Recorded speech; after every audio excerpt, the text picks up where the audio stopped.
Brzezinski come and speak to us today and to do a workshop, and he is from the Lakewood area. And so I will let him to explain more about what he's up to now, because he can do it much better than I can. So please welcome Reverend Robert.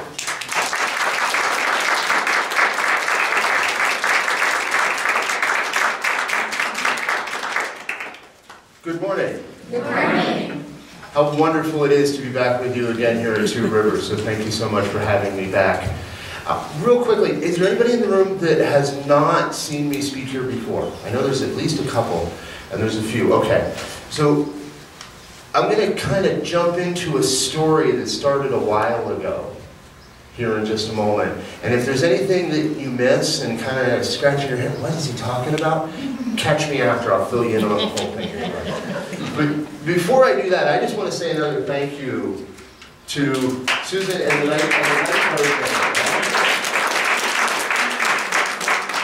When they shared their name with me, I got this image of what used to be probably like a smoky jazz bar, and they were probably all there until about 2 or 3 in the morning. And you know, I know we're in Colorado, so there's no more smoking or anything like that. But I had this image that they're all in this bar, playing until 2 or 3 in the morning, and we kind of caught them before they went to bed, so they're still in that creative zone. And I was just sitting there, and I was loving the music, and I closed my eyes, and I'm like, yes, I'm inside a clock. And then I realized, how cool is it to say that you get paid to play the ratchet?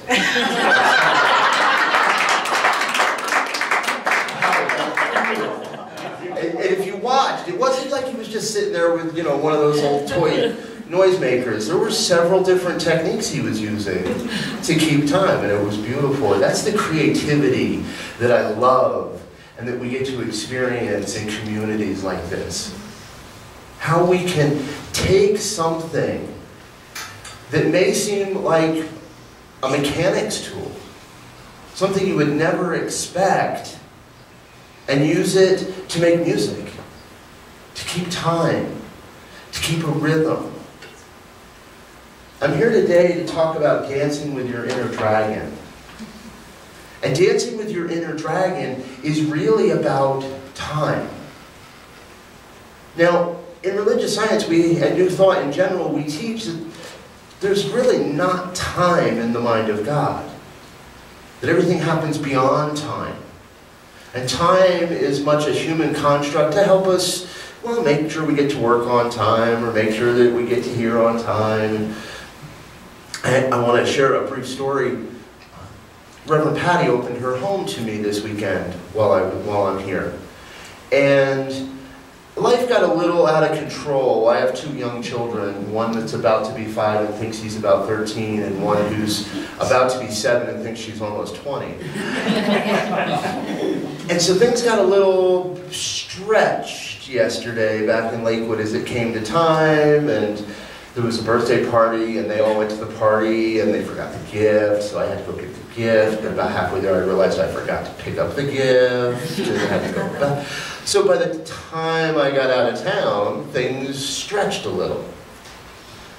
And I got here, and I woke up this morning, oh, and by the way, somewhere along the line, my phone didn't make it from Lakewood to here with me. So my normal rhythm of how to get up in the morning is thrown off and all that. So I pulled an alarm clock, put it in the bedroom where I was staying, and set the alarm. Everything looked good. I got up this morning, everything's great. And then I wandered in towards the bathroom, and there's another clock. And it's a total hour ahead. So here I am, and one of them says 8 a.m. and one of them says 9 a.m. Which one do I believe? You know, if I had my phone, it'd just be like, okay, satellite says, and we're good. Luckily, she's got TVs, so she's got cable, so you're able to turn on the TV and see the real time. Okay, good. It's all good. She's just got this crazy clock, and I'm sure that's one of her processes. But the point is that it really helped me to remember, we make this stuff up as we go along. We really do. And if I've said it once, I've said it a million times, I highly suggest you make it up so that it works for you. And if what you're experiencing in your life and what you're calling forward in your life is not working for you, well then let's have a conversation about how you might want to make that up differently, or how you could make that up differently. Dancing with your inner dragon is about making it up so it works for you. Anybody here ever dance with a dragon? It can be fun. But we get this image, and when you first read that title, what jumped into your mind? When I told my kids I was giving a talk called Dancing with Your Inner Dragon, they're both like, And it's great. I did finally make it here late last night, and I got here just in time to kind of drop into the couch and turn on the TV, and I flipped through like 2 channels, and there's the opening scenes to Avatar. And I was like, oh, cool. Yeah, I can, just sink into this for a while. And it's been a while since I've seen that movie.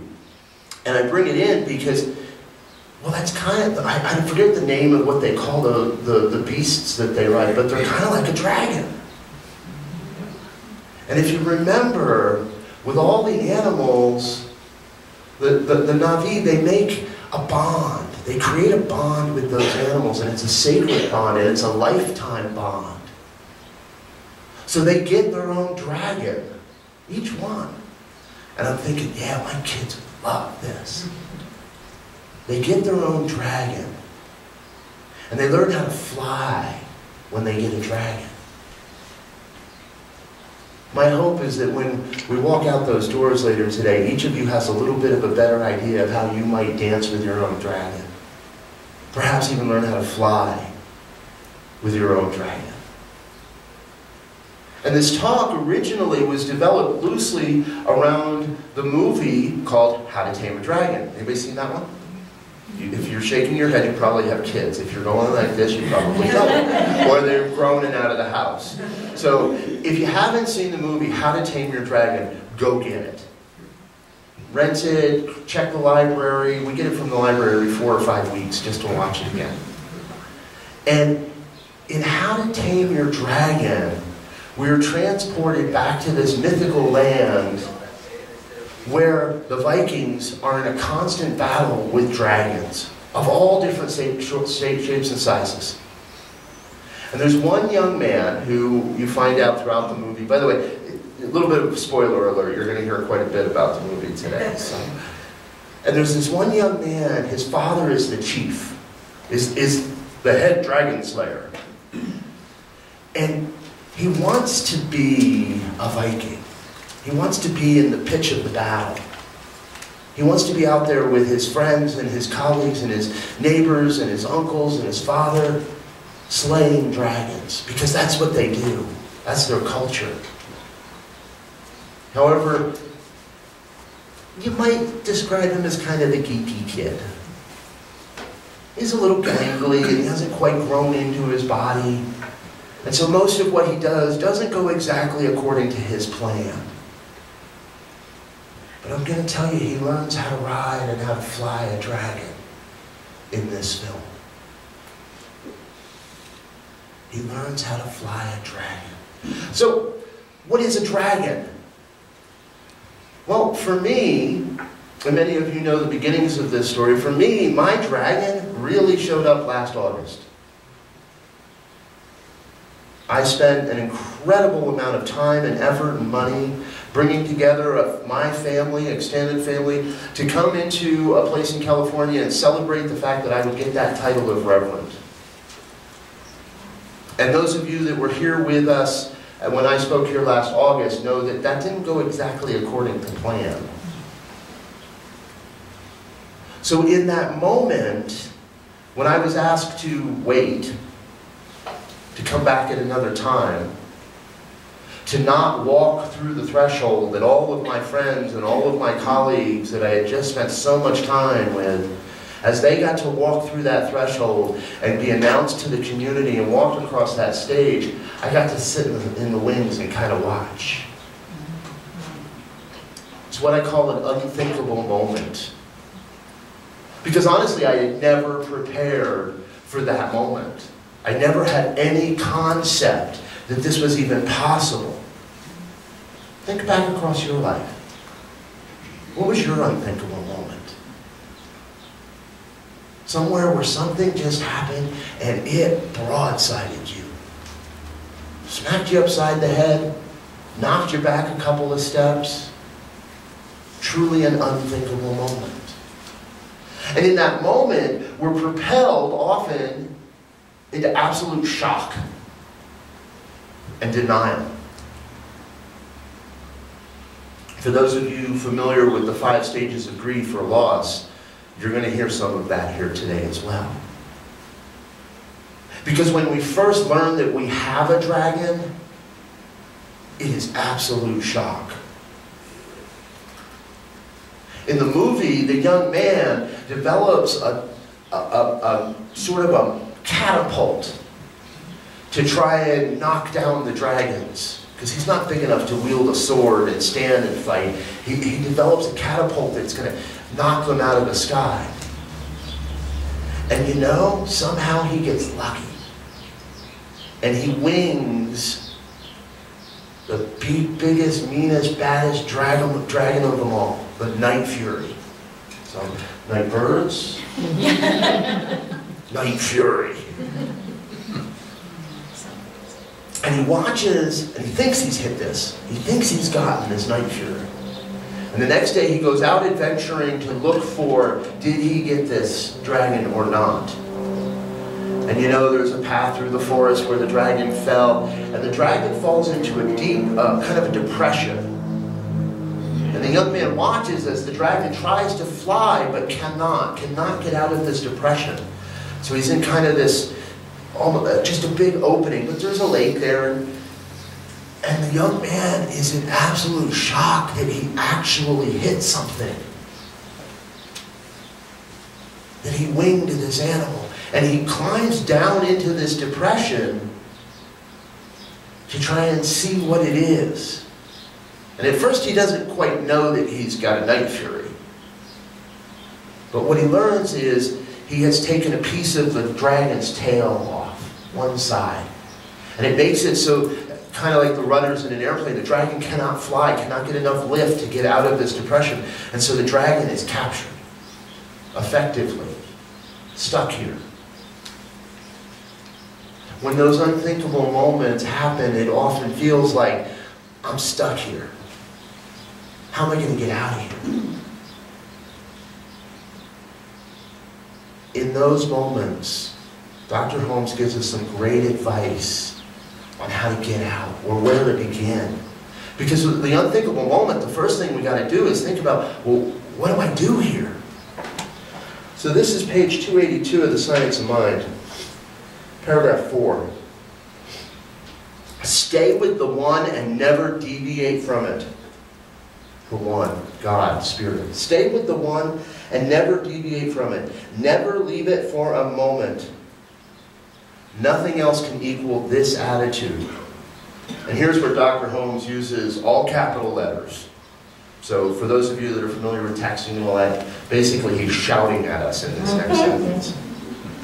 To desert the truth in the hour of need is to prove that we do not know the truth. I'm going to say that again. To desert the truth in the hour of need is to prove that we do not know the truth. So when that unthinkable moment happens, Holmes is telling us we've got to go back to principle. We've got to go back to our truth. Are we divine expressions of Spirit? Sorry? Yes. Are we whole and complete and perfect just as we are? Yes. Are we here to fulfill a mission on this planet? Yes. Is our success assured? Yes. Are we forever supported, cradled, safe in the strong arms of Spirit? Yes. Absolutely. So when that unthinkable moment happens, we have got to turn back.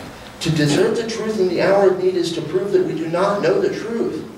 When things look the worst, that is the supreme moment to demonstrate to ourselves, not anyone else. This isn't about looking good in front of anybody else. The unthinkable has happened. Take care of you. This is all for you. When things look the worst, it is the supreme moment to demonstrate to ourselves that there are no obstructions to the truth. When things look the worst is the best time to do this work, the most satisfying time. The person who can throw himself with a complete abandon into the limitless sea of receptivity, there's the promise. That if you turn away from the condition, away from the unthinkable moment, and turn instead to the unlimited possibilities, to the truth of these principles, the limitless sea of receptivity, having cut loose from all apparent moorings, is the one who will always receive the greatest reward. Holmes is basically telling us not to look at the unthinkable, but to stand in principle, to stand in truth, to recognize that there are a limitless number of possibilities out there for you in that experience, and all the great rewards will be given unto you, will be shared with you. I can tell you one of the hardest things I had to do that day back in California, because the experience itself is a lot of pomp and circumstance. There's a couple hundred people praying, and everybody, and when it's your turn, you walk up the hill to a room, and everything goes, and then you're supposed to trek back down the hill, and down through the meadow, and across the threshold, and there's people with bells, and whistles, and horns, and all that, and everybody's screaming and yelling, and it's a joyous, joyous occasion. Unless they ask you to wait. Unless God says, wait, not yet. And in that unthinkable moment, that quote of Holmes came to me spontaneously. And I knew for me, I had to prove my truth for me. And I walked back down to an empty meadow with no horns. Everybody had gone to dinner. I don't blame them. It was late. Food was getting cold. And as we know, in this movement, where two or more religious scientists are gathered, there is food. And if you've already changed your mind about staying for lunch in the workshop, just let somebody know. We'll get an extra slice of pizza in here for you. And some salad, too. But it was in that moment, as I walked up and around that threshold, not through, because I didn't earn the right to walk through. I will in a couple of months, because I will be going back. But as I walked around, I realized I had to make it up differently. I had to adapt. Because those of you that know me also know that I'm a firm believer. Reverend is a title. Minister is what I do. And for the ministers and the practitioners in the room, you know this as well. That's how you show up in the world. The title really is just an honor. And it's a gracious honor, and one I accept joyously. And yet don't feel like you have to call me Reverend Robert. Reverend Brizzle do. Or Robert is fine. Because the point is, we're all in this joy together. We're in this love together. We're in this experience together. We're in this community together. Whether you get here once every 6 or 8 or 10 months like I do, or whether you're here every Sunday, we get to make this up together. But we are called to adapt. And in the movie, that's what happens. This young man realizes that his dragon cannot fly, because half the wing is missing. And so he puts his creativity to work. He puts his mind to work. He goes back into the workshop where the other Vikings are making axes and swords and things to throw and things to kill dragons. He goes back into the workshop and he figures out how to create a new tail for this dragon, made out of leather and rope. Now the thing is, to be able to make the tail work, Somebody's going to have to operate it for the dragon. And that's where it gets fun. Because he gets to learn how to ride the dragon. Now that takes time. And in the movie it takes quite a bit of time and quite a bit of trial and error. Think through your own life. When you learned how to drive a car. I saw a great commercial last night watching the movie. And it's a gentleman who walks into a brake shop and he says, I need a set of brakes. And they give him a price. He says, can I get a discount if I buy two sets? And the mechanic is just kind of a little confounded, like, what? You know, why? And then they show that he's teaching his teenage daughter how to drive. And he's going to need a second set of brakes in a little while. But think back. Anytime you do something new, anytime you adapt to a new situation, to a new experience of life, to a new calling, here comes that thing called time again. It's really seasoning. It's an opportunity to sink into it, to really drop in. You know, we see it today in the computer world. You'll have a program, and then all of a sudden there's V1.3. Then there's 2 days later they have V1.4. Somewhere along the line we developed this thing called Web 2.0. And now if you're following, now everybody's talking about Web 3.0. Don't really know that they're talking about anything different, just needed a new name, needed a new version. We get to the point where it's like version 3.1.1.1, and okay, you're losing me here a little bit on all this. But the point of it is, it takes refinement. Some things aren't going to work. Some things are going to fall by the wayside. You know, as someone who had his life pretty much planned and ready to go, I had an orderly succession of what I wanted to see happen since last August until now. I had to be willing to kind of throw all that out the window.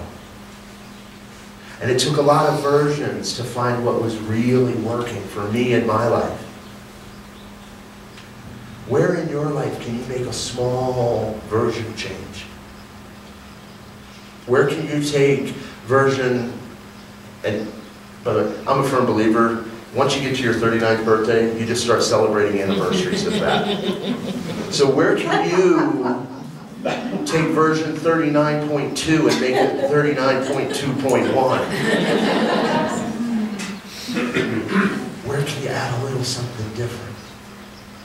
We're always about learning, about creating that new vision and creating a new version. Now, with that, here's the one we all know is coming. Practice. You know, it was always said, when I was brought up, that practice makes perfect.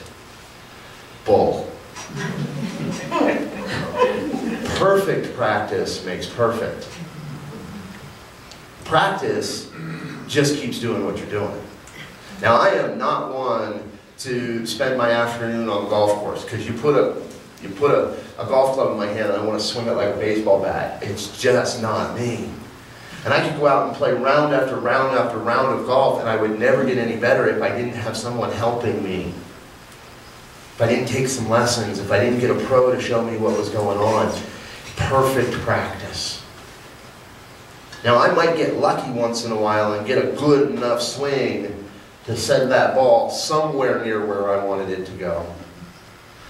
But for me, 1 in a million is just not the right odds when it comes to that. I try to stick with things where I can get some perfect practice in. That's why those that know that I tend to bring my bicycle on these trips, because I like to get right. I like to get out on my bicycle. And to me, that's the epitome. You know, you can get pretty perfect practice at pedaling. And then you keep doing it. So what practices can you use to learn how to dance with a dragon? Well, the first thing we got to do, like we said, we got to face that. We got to face it. We got to look it straight in the eye, and we got to identify what kind of dragon this is. In the movie, our hero's not really sure what he has, because the Vikings have this giant book of all the known dragons. And for the page for the Night Fury, it's blank, because nobody's ever seen one. Nobody's ever captured one. Nobody's really sure what one looks like. And so he fills in the book by creating a drawing of this night fury that he's pretty sure that's what he's got, because it doesn't match any of the other known dragons in the book. It's the only blank page. So it must be the night fury. So he begins to identify what it is that he's facing. He begins to identify, get really, really clear. Clarity is the key. So how do we get to that kind of clarity? Well, I'm sure if you ask one of the practitioners in this room, they're going to give you a few different answers. Prayer, meditation, the visioning practice, journaling. And you're going to have to try all of them on. Every single one. To find the one that's right. As I was growing up in this movement, and that's not literal age-wise, just mental, in the last 10 or 12 years, I was never much of a journaler. Now, I like to write when there's a target, when there's a purpose to my writing. A blog or an article or something. I love to write, but I would run into the blank page when it was just like, oh, go journal. I was never much for the Dear Diary stuff. I don't think there's much value in anybody finding my own narration of my life 10, 20, 30, 50, 100 years from now. I just didn't see value in that. So there I am in a Silvermar going through this unthinkable moment, and this falls in my hands. It's called the Joyous Freedom Journal. It's written by Reverend Petra Weldis, who is the Senior Minister of the Dallas Center for Spiritual Living, and Dr. Reverend Christian Sorensen, who is the Senior Minister of the Seaside Center for Spiritual Living in Encinitas, California. A couple of great people. And I picked this thing up, and I started. August 2nd, August 7th, or 8th, whichever I started on. And what's beautiful about this book, and there are others out there, and there's similar ones, and there's a sequel to this one coming in the near future by Science of Mind Publishing. It's due out this fall. What's perfect about it is it provides a jump start. It provides a launching point. It provides a few paragraphs and asks a few questions and gives you a few opportunities to say, okay, here's where I'm going to start journaling. Recently I've started to, as I know that I'm coming close to the end of this one, because it's almost full now. That's kind of a good feeling. And so I went back and I started reading and just opening to pages randomly and reading some of the things that I've shared with myself. This isn't for you. This isn't for anybody but me. This is that part that Holmes was talking about getting right with me, getting clear for my own self. This may work for you. And if so, great. Get your bookstore to order some. Or just one. Or pick up somebody else's. They're all over the place now. These types of journaling books are becoming more and more popular. But if that's not it, what is? I'm kind of a technologically, I like to think I'm technologically savvy. I've actually referred to myself as an early adopter and a heavy user when it comes to anything on the computer. Until I find out that it's just not healthy for me, and then I stop using it, like Twitter. But one of the practices that's really supported me, I subscribe to like half a dozen different daily affirmation emails. And if you look around, they're everywhere. I've got one. You can sign up and get a daily affirmation, spiritual thought, and call to action every day of the week. 365 days a year. Mine personally has been running almost 2 years now that I've been doing mine. Reverend Petra out of Dallas has got one. There's, I can't remember her last name, Reverend Alexandra does one. Mile High has a daily quote every day, daily pearls. You can sign up from their website. They're all, just start looking around and you'll find them. And so I've got like this 6 or 8 daily reminders every morning. And that's part of how I start my day. You know, I do the normal stuff, I do my exercise, I do my meditation, I do all my normal stuff. And when I finally make it to the office and I turn on my computer, I start my work day with 6 or 8 different reminders of how great life can be, of how wonderful life truly is. Now, this isn't something that somebody wrote in a book and said, here's this great idea, go do this. It's just something that happened. I like seeing Dr. Rogers' quote every morning. I started to follow this person, I started to follow that person. And some of them have dropped off. Didn't resonate. Quite all right. I have people that sign up for mine every day, and I have people that drop off every day. And that's all right, because the point is, if it's working for you, keep doing it. And if it's not working for you, what do? Put it down. Put it down. Stop. Change. Find something that does. Part of this practice is also developing a God squad. How many people in the room have a God squad or know what I'm speaking of? A couple practitioners.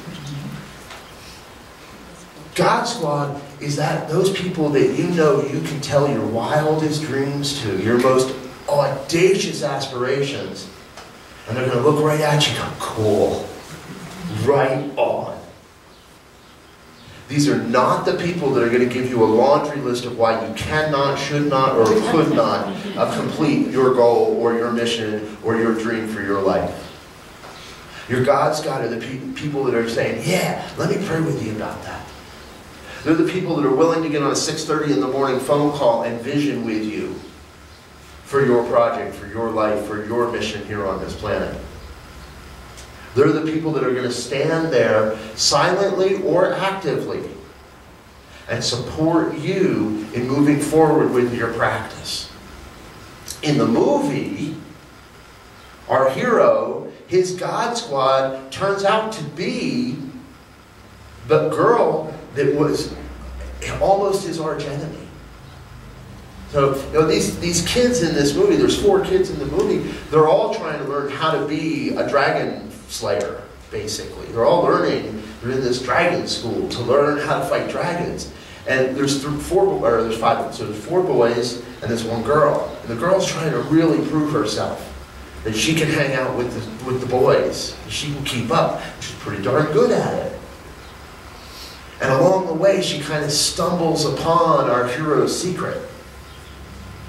That he's got this dragon he's learning to fly. That he's learning to dance with. And at first, he's not sure. He tries to hide it from her. But at a certain point, you can only hide a dragon for so long, folks. It's going to show up. And the more you try to hide the dragon, well, we all know what happens. It's going to show up right in the middle of somebody's birthday party, graduation, bar mitzvah, or some sort of celebration, and your dragon's going to show up all. So he lets her in on it. He brings her inside. He creates a God squad. Because when you're in that tender place of recreating your life, of creating that new version, you want to be careful who you share it with. And then the day comes when the dragon saves his life. When the dragon saves the whole community. The gift of the dragon, in the end, saves the entire community. Because a certain point happens where you are forced, called, propelled to step back out into the public and say, hi, I'm here, and this is my dragon. And we're having a great time together. Because we've got a good relationship now. I'm not afraid to let you know that that's my dragon. My dragon was I thought I was better than everybody else, and that couldn't happen to me. Come on, I'm me. Couldn't possibly happen. Think about it. How much fun do you think it really is to take that dragon out for a spin? To go flying? Because that's what they do. In the end, the movie, the dragons and the Vikings are living in harmony. They're living together. Because this one young man proved to all of his siblings, his colleagues, his friends, those he looked up to, his leaders, he proved to them that there's nothing wrong with claiming and naming your dragon if it's serving you, if it's propelling you forward, if it's bringing you to a new place. And if it's not, again, let's have a conversation about that. In the end, he flies with his girl, because now she's riding the dragon too. And they're riding together. My promise to you is, and I can make this because I've walked this, and some of you have witnessed that, it always gets better. It keeps getting better, no matter what it is. If your relationship is on the rocks, if your bank account is drained, if emotionally you are just crying yourself to sleep every night, it's okay. It gets better.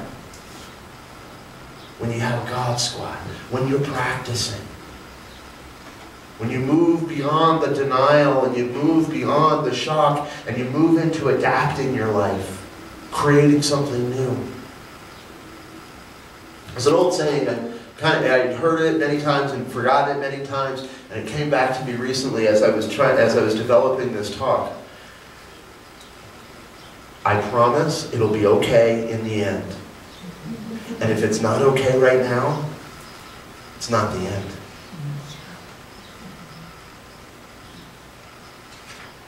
So I'm going to invite the licensed practitioners in the room to please stand. I want you to see these people. I ask them to stand so that you can see them, so that you know who they are. Because these people are trained to pray with you.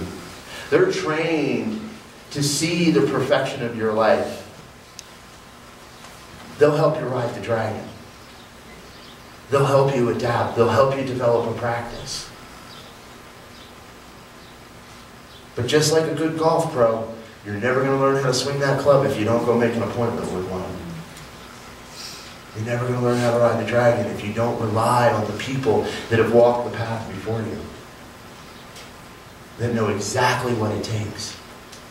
I also ask them to stand so that they can hold consciousness while we pray together. I'm going to invite you to just assume that prayer pose, whatever is comfortable for you, whatever works the best for you. And join me in this moment as we come to this deep, deep realization that there is only one God, one power, one presence, one life, one love. It is all God. Every moment, every breath, every dragon is an opportunity and an experience to better know thyself. So it is here in this moment that I also recognize God operating as my life perfectly, whole and complete with nothing missing. As I know this truth of my life, I know this truth of all life, of everyone, each and every one of us, a web of life, a united community of God beings. For the magnificence of Spirit is operating as each and every one of our breaths. Our lives, our laughters, our sorrows, and our tears, it's all God. And it's all magnificent, glorious. And so I simply speak my word in this moment. I claim for each one of us here, and those beyond these walls, those that are being attracted to this community, those traveling, that there is something magnificent happening here. I know this truth. I claim for each of us that same knowing. There's something unfolding here as the Two Rivers Center for Spiritual Living, which is just amazing. It is God expressing. It is adapting, and it is growing, and it is practicing, and it is dancing. Dancing with the divine. So again, I know each member of this community and those still coming to this community as a divine blessing of Spirit, a one-time event on this planet. And so I know the world, this community, Grand Junction, is blessed by the presence of this community, is blessed by the presence of each one of you here today, is blessed by the all of all, because it is all God. And so I know that as we move forward this day, as we move forward out into the rest of our day, into the rest of this week, we are each forever supported and cradled by the strong arms of Spirit. We are dancing with those inner dragons joyously, because we know it is through that dance, through that experience, that we transform ourselves and are transformed by the power of Spirit. Life is good and grand and glorious. And so I am just grateful. Grateful in this moment for this opportunity. Grateful for the reminder of this truth. Grateful to know that there's a dragon in me and I can ride it. And grateful to know that the dance of life, the dance of joy is happening. Yes, we are all in this joy together. We are in this love together. We are in this peace together. God is good. And so I am most especially grateful to know that as I loose this word upon the law, upon that ever-giving creative medium we call God, it is done. This word is done. Complete, whole, manifest. There is nothing that can stand between this word and its manifestation on this planet. Because God's got it. And that's good. So I just let go. I let God be God. And if any one word of this prayer has in any way resonated with you, I invite you to join me in affirming this truth as we say together. And so it is. Namaste.